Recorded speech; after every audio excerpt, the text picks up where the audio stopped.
As-tu déjà remarqué les énormes pantalons que portaient les chefs des forces armées allemandes pendant la Seconde Guerre mondiale? Sont-ils vraiment particuliers? Les Allemands étaient un temps bien connus pour leur sens de la mode, mais ces pantalons sont vraiment très étranges. En revoyant récemment des photos de l'époque, je les ai remarqués et me suis demandé pourquoi portaient-ils ces pantalons? Le plus important, était-ce simplement une mode, ou y avait-il une raison pour porter ces pantalons bouffants? Et comme cette chaîne m'y a habitué, après une nuit blanche typique à faire des recherches, non seulement j'ai découvert l'incroyable origine de ces pantalons, mais j'ai aussi découvert leur utilité.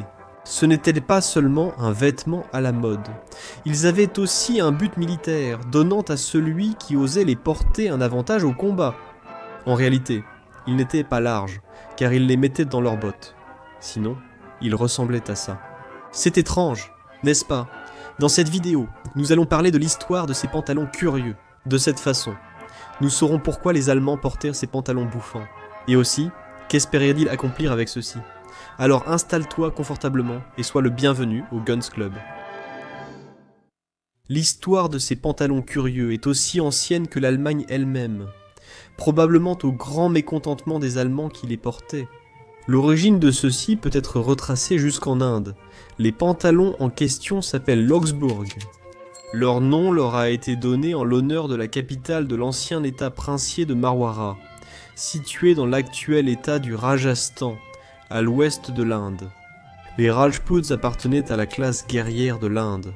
Les Rajputs faisaient pas partie de la caste des guerriers. Il est bien connu qu'à un moment donné du 19e siècle, Sir Pratak Singh, le Marwara d'Idar et régent de Jogsburg, qui évidemment étant de Jogsburg était un joueur passionné de polo. Il n'aimait pas le design des pantalons de polo traditionnels. Et un jour, il décida de se lancer dans une quête pour produire un vêtement plus adapté aux besoins du jeu. Le problème n'était pas l'apparence, mais plutôt l'époque, l'aspect du vêtement. À cette époque, il n'existait pas de tissu élastique, donc il fallait une solution un peu plus pratique. Sid s'est inspiré du pantalon traditionnel churidar, porté aussi bien par les hommes que par les femmes en Inde, et il a commencé à créer un nouveau pantalon à utiliser pour le polo. Après des mois de travail, il créa le pantalon de polo parfait, le Jogsburg. Celui-ci était ajusté du mollet à la cheville pour ne pas gêner le contrôle du cheval.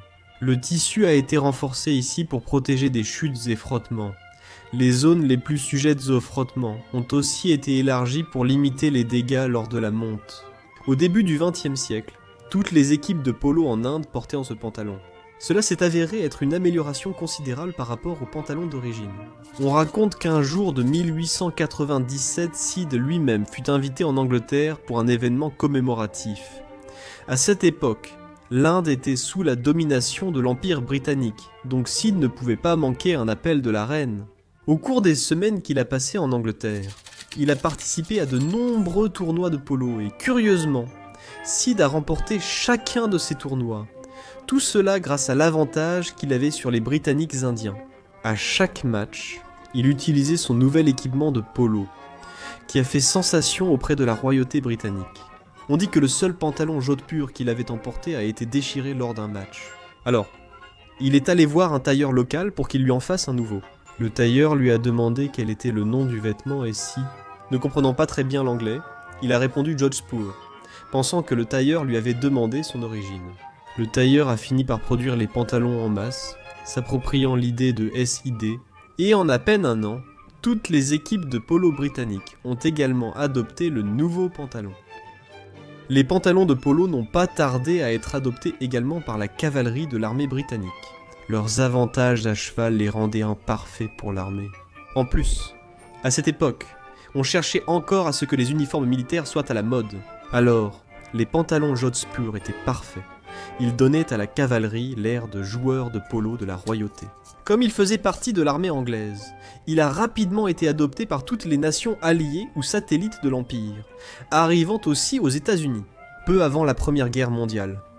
Aux États-Unis et au Canada. Ils ont également fait sensation, s'emparant complètement de tous les rôles de cavalerie. Apparemment, les Américains considérèrent tout ce qui était utilisé par la royauté britannique comme élégant. Alors, il a commencé à être utilisé par les plus aisés pour tout.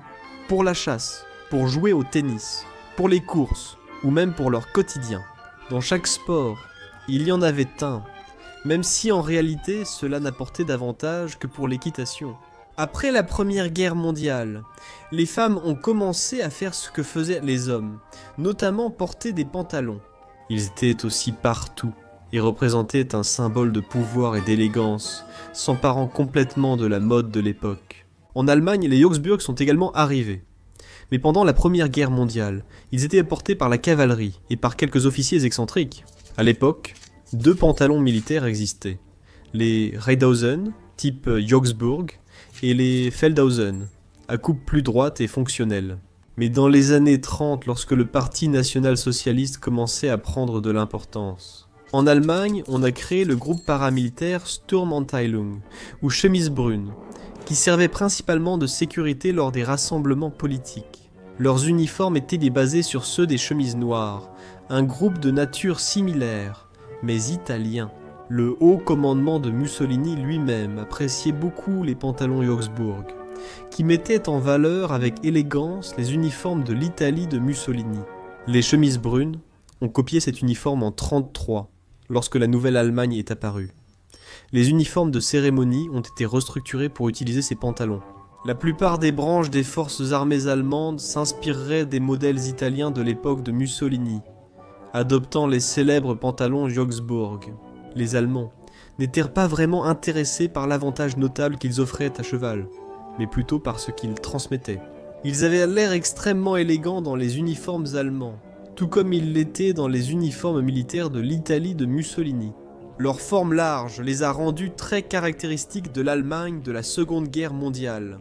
Nous pouvions les voir dans leur forme originale, ou nous pouvions aussi voir des soldats avec des pantalons larges de cheval, mais en rentrant les pantalons dans leurs bottes hautes. Ils imitèrent l'apparence. Augsburg. Pour les généraux de la Perfak, nous pouvions voir un pantalon Augsburg avec une bande rouge très caractéristique. Celui-ci a continué d'être utilisé en Allemagne de l'Est depuis sa création en 1949, jusqu'à sa dissolution en 1990, avec la chute de ces régimes. Ces pantalons ont en grande partie disparu, mais ils subsistent dans de nombreuses nations plus traditionnalistes, comme l'Australie, le Canada ou les États-Unis, par des unités de cavalerie encore en service. Saviez-vous que le M1 Garand pouvait écraser vos doigts ? Eh bien, dans cette vidéo, nous explorons ce sujet, je te la recommande vivement. Merci beaucoup pour cette vidéo et au revoir.